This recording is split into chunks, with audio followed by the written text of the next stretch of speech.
모든 환난 가운데 너를 지키는 자라.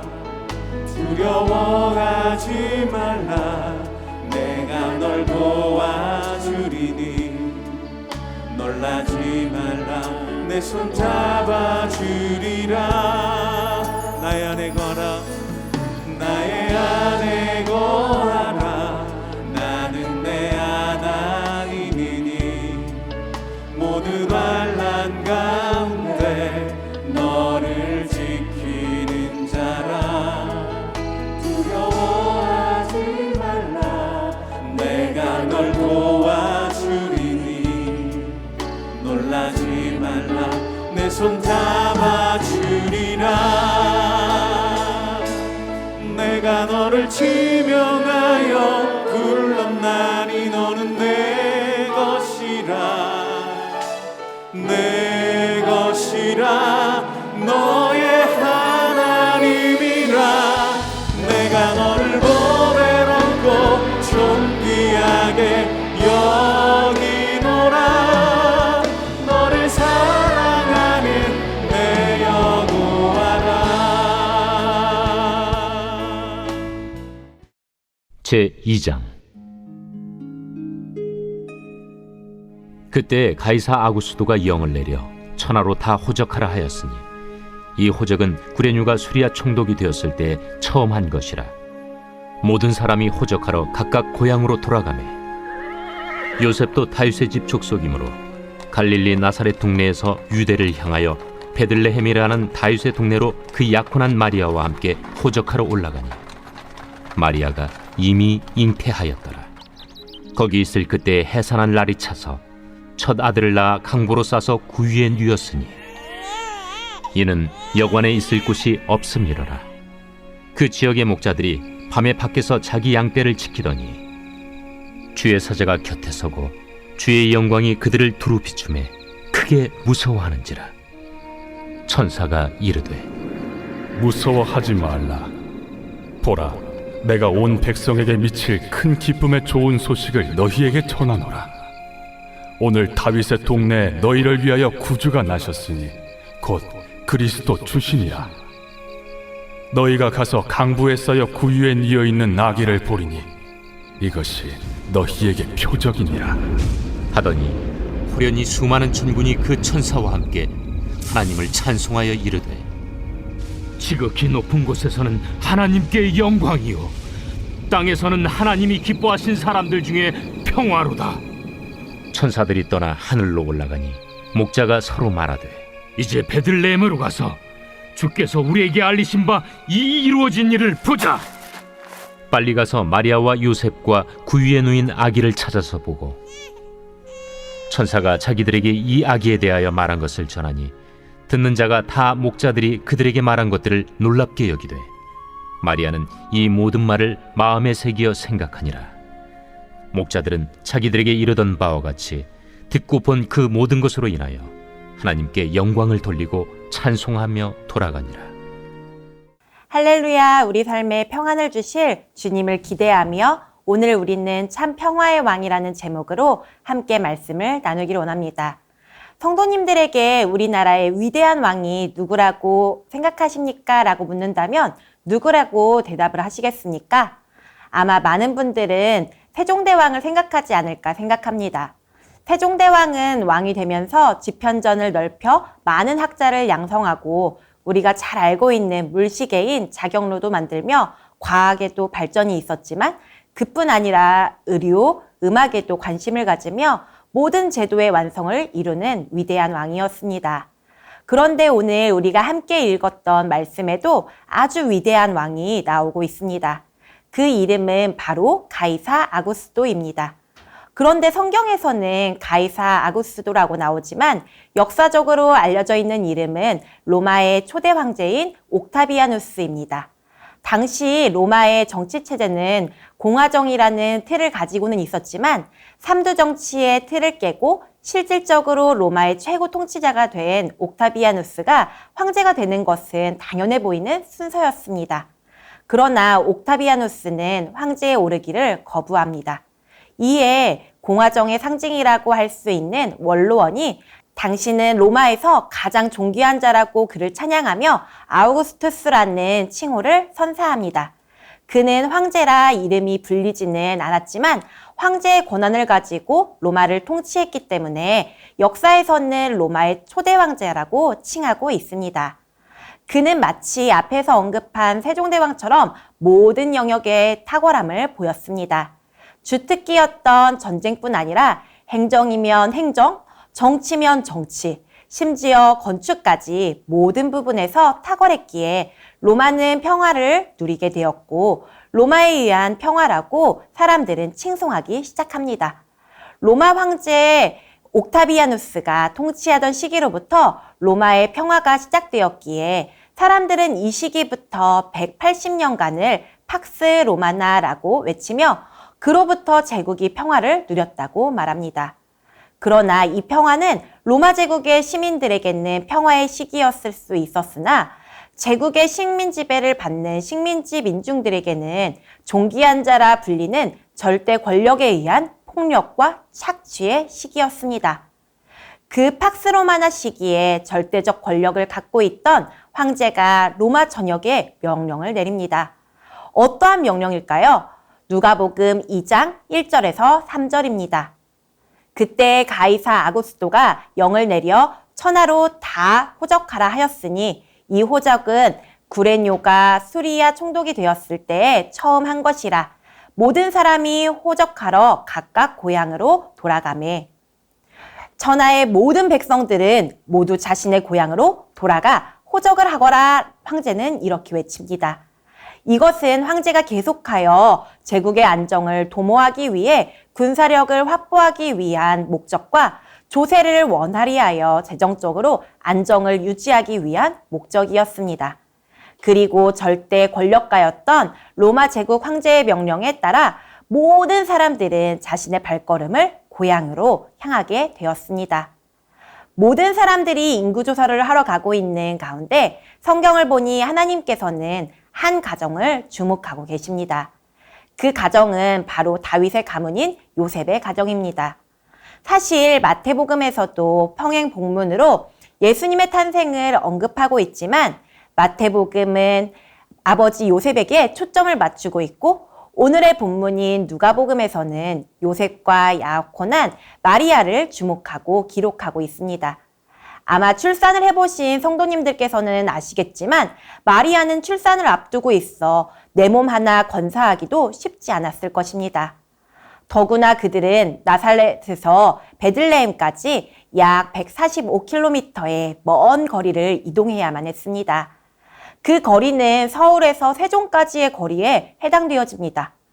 당시는 요즘처럼 교통이 발달한 시기도 아니었고 그렇다고 해서 다른 사람들처럼 말이나 나귀를 타고 자유롭게 이동할 수 없을 만큼 산딸이 가까웠기에 그 이동은 더디고 힘겨웠을 것입니다. 부부가 남편의 고향인 베들레헴 땅에 도착했을 때에 마리아의 출산도 임박했습니다. 하지만 출산을 앞둔 마리아가 들어갈 방이 없었습니다. 모든 사람들이 자신의 고향으로 가서 호적하는 데 이동이 이루어졌기 때문에 남들보다 이동이 늦으면 부부가 머물 곳이 있을 리는 만무했습니다. 그래서 요셉은 방을 빌리는 것을 대신해 어쩔 수 없이 가축을 키우는 외양간에 머무르게 되었습니다. 그리고 마리아를 통해 태어난 아기는 강보로 싸서 짐승의 밥을 놓는 밥통에 눕게 되었습니다. 사실 이런 보잘것없는 예수님의 탄생 장면은 온 제국에 명령을 내리고 그 명령에 따라 제국 내에 거대한 움직임이 일어나게 만들었던 황제 옥타비아누스의 모습과는 참 대조적인 모습이었습니다. 옥타비아누스 황제는 제국에서 가장 존귀한 자였습니다. 그러나 예수님의 탄생은 제국에서 가장 천한 곳, 가장 보잘것없는 장소에서 이루어졌습니다. 그러나 그 명령을 전하는 자의 모습은 정반대의 모습입니다. 인간이 아닌 천상의 존재가 가장 보잘것없는 탄생을 축하하며 그분의 나신 소식을 전하고 있습니다. 천사가 이르되 무서워하지 말라. 보라, 내가 온 백성에게 미칠 큰 기쁨의 좋은 소식을 너희에게 전하노라. 오늘 다윗의 동네에 너희를 위하여 구주가 나셨으니 곧 그리스도 주시니라. 지금까지 로마의 많은 사람들은 옥타비아누스, 성경에서 가이사 아구스토라고 쓰여있는 그가 세상에 참 평화를 가져다주는 왕이라고 생각했습니다. 그렇기에 황제의 이야기를 따를 때 우리에게 참 평안이 주어질 것이라고 여겼지만 천사는 그것이 아니라고 이야기합니다. 로마 시대의 사람들은 황제가 전쟁에서 승리 소식을 전해주면 그가 우리의 구원자라고 기뻐했다고 합니다. 그런데 천사는 이렇게 외칩니다. 이 세상에 진짜 기쁜 소식, 바로 구세주가 태어나셨다고요. 그런데 그 천사가 외치는 구세주는 사람들이 그동안 잘 알고 있던 황제가 아니라고 합니다. 모든 인류에게 미칠 기쁜 소식, 구원의 소식이 있는데 그가 바로 다윗의 동네에서 태어나셨다고 이야기하는 것입니다. 그런데 심지어 천사가 전하는 이 복음의 기쁜 소식은 누구에게 전해지고 있나요? 로마에 평화를 주고 있다고 칭송받는 옥타비아누스가 아니었습니다. 심지어 성전의 총책임자였던 대제사장에게 들려진 것도 아니었습니다. 8절입니다. 그 지역의 목자들이 밤에 밖에서 자기 양떼를 지키더니, 바로 한밤중에 밖에서 양떼를 지키던 목자들에게 전해졌습니다. 당시 목자는 어떤 사람들일까요? 제가 약 10년 전에 이스라엘에 성지순례를 다녀온 적이 있었습니다. 그런데 차를 타고 가는 길 곳곳에서 볼 수 있는 장면이 바로 목자가 양을 데리고 길을 가는 것이었습니다. 지금은 이스라엘에도 많은 사람들이 동네에 정착하여 살고 있지만 여전히 양들을 키우며 유목하는 목자들이 많이 있습니다.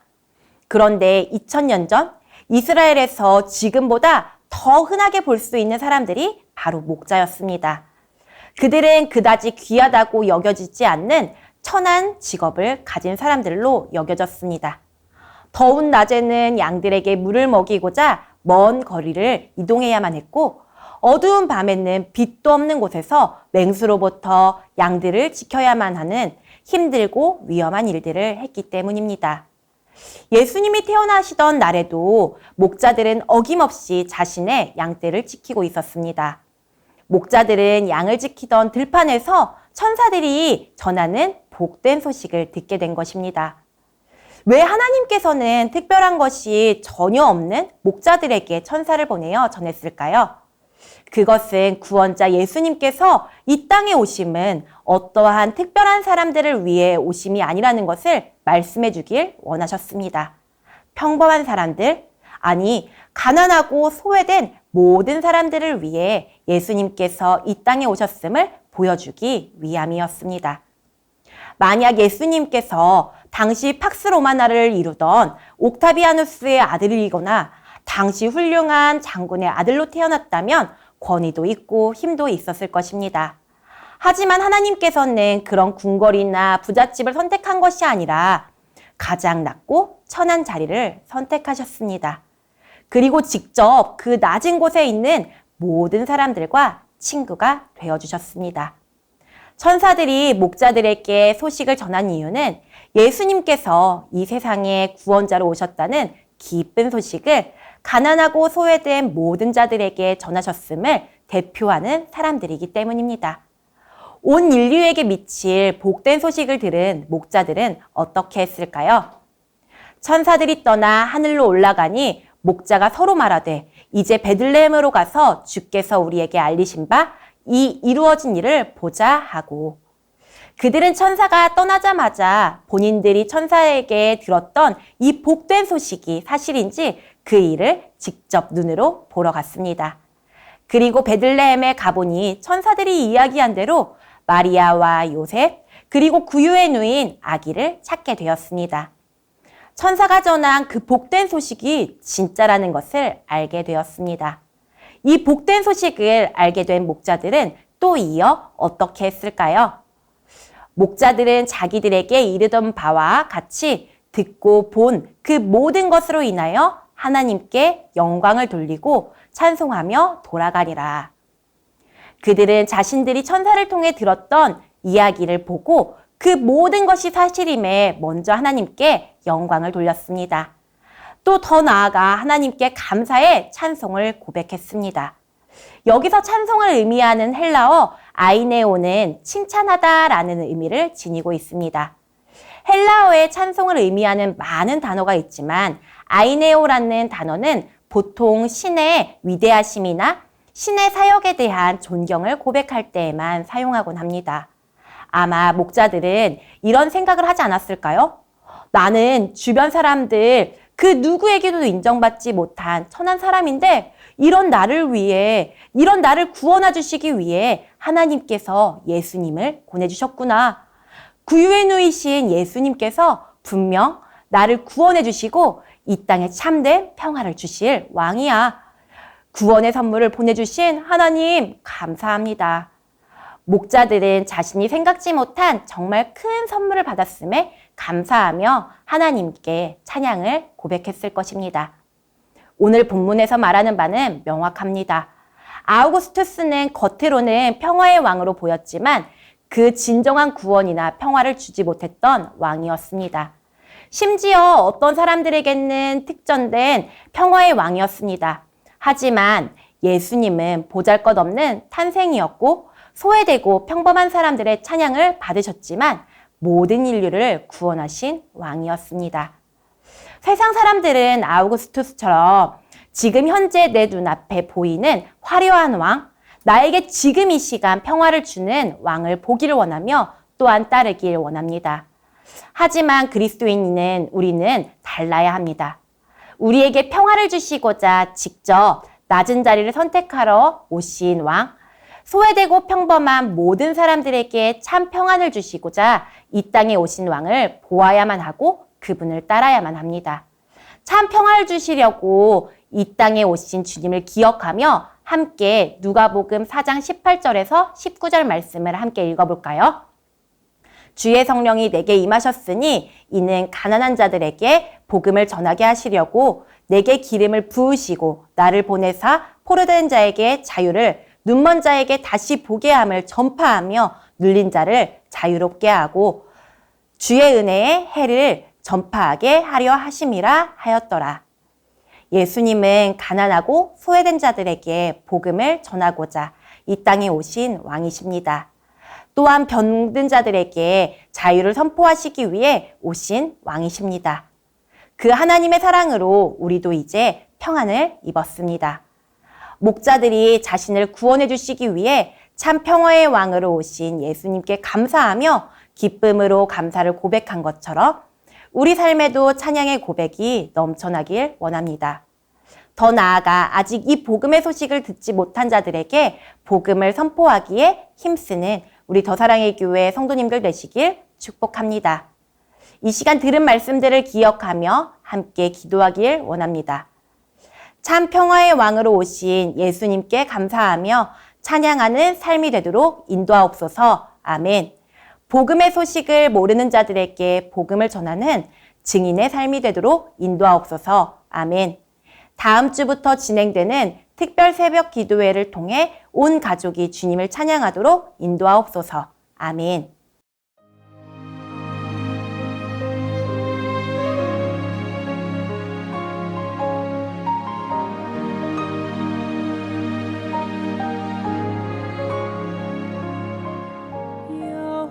여호와는 나의 목자시니 내가 부족함 없으리. 푸른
새